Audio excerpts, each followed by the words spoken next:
The lawyer's office smelled faintly of old leather and stale coffee. Papers were spread neatly across his desk, but my eyes locked on the one page that mattered, my father's will. "Everything," Mr. Turner said, sliding the document forward, "is to be transferred to your cousin, Clarissa." The room tilted. My hands froze on the armrest of the chair. I swallowed hard, waiting for the explanation that had to come. But none did. "That must be a mistake," I said, my voice low, too calm for what I felt. "My father wouldn't. He told me himself." Clarissa sat across from me, legs crossed, her red nails drumming against her designer purse. She didn't even look at me. "It's not a mistake," she said. Her tone was flat, bored almost. "Uncle Harold wanted me to have it. He told me so before he passed."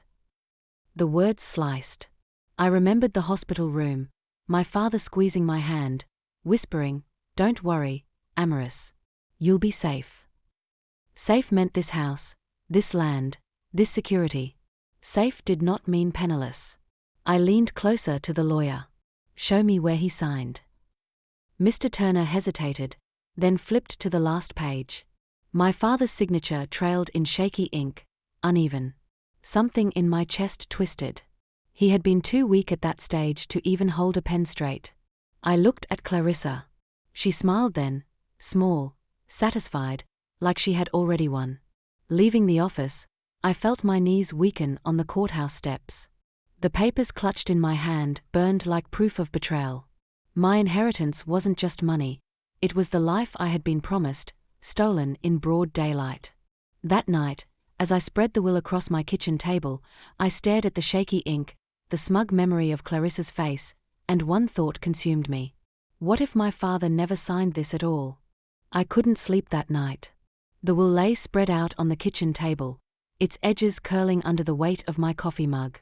The shaky strokes of my father's signature didn't look right. He could barely hold a spoon in his last days, and yet here was a smooth line of letters, too steady, too deliberate. The next morning, I went back to the hospital where he had spent his final weeks. The nurse on duty, a woman named Lila who had cared for him, remembered me immediately. "He was too weak to sign anything the last week," she said softly, touching my arm as if to steady me. "We had to help him even lift a glass of water. Did someone bring papers in?" Her words made my chest tighten. "You saw nothing? No lawyer, no visitors with documents?" She hesitated.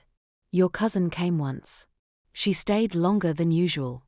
I thought it was just family time." The image of Clarissa leaning over my father's bed, coaxing his hand with a pen, burned into me. Or worse, signing it herself. I thanked the nurse and left, but the truth wouldn't stop circling in my mind. If he hadn't signed, then the will was a forgery. And if it was forged, someone powerful had helped her. At home, I pulled out every folder from my father's study. Receipts, property deeds, old letters. Hidden between tax forms, I found an earlier will, dated only 6 months before his death. That one left everything to me. My throat closed up as I held it, the ink bold and clear. His real signature. I compared the two side by side. The difference was undeniable. The first carried the weight of a healthy man, firm and decisive.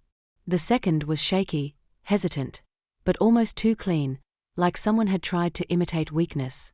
I needed proof. A forgery wasn't just betrayal, it was a crime. But who would believe me without evidence? I called an old friend, Marcus, who worked in legal research. We met at a small cafe near the courthouse.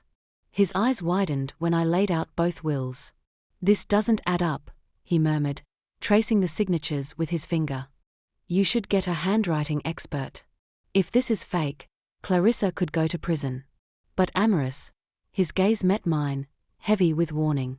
"If the lawyer was involved, this won't be simple. You'll be stepping into a fight you may not win." I gripped the table edge until my knuckles turned white. Losing wasn't an option. Clarissa had stolen more than papers. She had stolen my father's trust, his last promise to me. As I walked home, Marcus's warning echoed. If Clarissa forged the will, she hadn't done it alone. And if she had help, It wasn't just about greed, it was about power. The question pressed against me, louder than the beat of my heart. Who else in my family wanted me cut out, and why? The answer came faster than I expected. 2 days later, I received a thin envelope slipped under my door. No return address, no name. Inside was a photocopy of an email exchange between Clarissa and Mr. Turner, the lawyer. She must never find out. Keep her quiet. Consider it done. The papers are ready. My chest tightened as I read the lines over and over. It wasn't just Clarissa. Mr. Turner had been complicit. And whoever left this at my door knew it too. I stared out the window, my reflection caught in the glass. Who had sent it? A whistleblower? Or someone who wanted me to push deeper, even if it put me in danger? The next family gathering answered more than I wanted. Clarissa hosted it, parading around in one of my mother's old necklaces, laughing as if nothing had happened. My Aunt Miriam cornered me near the kitchen. Her voice dropped low. "Amorous, stop digging. You don't understand what you're dealing with." I froze. "You knew." Her eyes flickered with something like guilt. "Your father had debts. Big ones." Clarissa stepped in. This wasn't about love or fairness, it was survival. The words struck me like a blow. Debts? My father had never mentioned them. She must have seen the shock on my face because she grabbed my wrist. "If you keep pressing, you'll uncover things you can't take back. Let it go." But letting go was no longer possible. Not after that email.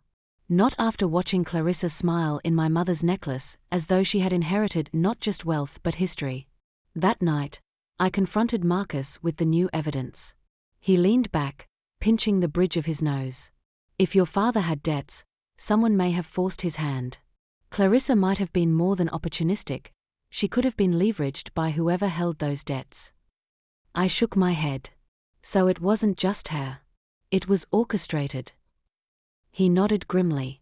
"Which means your fight isn't just with your cousin, it's with everyone who profited from his downfall. You'll need to decide how far you're willing to go." I didn't answer. But I knew already, there was no turning back. When I got home, I noticed the envelope on my table again. This time, as I turned it over in the light, I saw a faint watermark, an insignia of a company I recognized. It belonged to a firm my father had once sworn he would never do business with. And then it clicked. This wasn't just family betrayal. It was something larger, tied to deals my father had kept hidden even from me. The betrayal wasn't just about inheritance. It was about a secret he died protecting. But what exactly had my father owed, and to whom? The watermark haunted me for days. Eventually, I followed it, straight to an office building downtown, glass walls gleaming like armor. The company was called Redmorn Holdings, a name I'd only ever heard in whispers. Inside, I asked for public records. The receptionist eyed me, then directed me to a filing room. It didn't take long. My father's name appeared on multiple contracts. Loans. Mortgages. He had borrowed heavily, far more than I could have imagined. And each document carried the same witness signature, Clarissa. So she hadn't just stolen my inheritance. She had positioned herself as his savior while tightening the noose. By the time my father grew weak, he owed Redmorn everything. Clarissa had been their inside hand, ensuring the debt would be paid, not with her money, but with mine. I walked out of that building shaking, but not broken. If anything, I felt clarity for the first time. This wasn't just greed. It was collusion, pressure, betrayal stacked in layers. And all of them thought I would stay silent. I didn't. With Marcus's help, I presented the forged will and the incriminating emails to the court. A handwriting expert confirmed what I already knew: the signature had been falsified. Mr. Turner was arrested for fraud. Clarissa's smug composure crumbled when the police led her away in handcuffs. But the victory wasn't just legal. It was personal. Standing in that courtroom, I realized the inheritance was never the true battle. The real fight was for my father's name, for my place in a family that tried to erase me, for the promise he made when he whispered, "You'll be safe." When the verdict came, The estate was restored. But I didn't feel the urge to flaunt it or to take back the house with triumph. I simply walked the old hallways again, touching the wooden banister he had polished, smelling the faint trace of his cologne in the study. This was mine, not because of paper, but because I had endured. Clarissa had tried to take everything. But she couldn't take the fire that burned inside me. That fire was not just revenge. It was survival, strength, rebirth.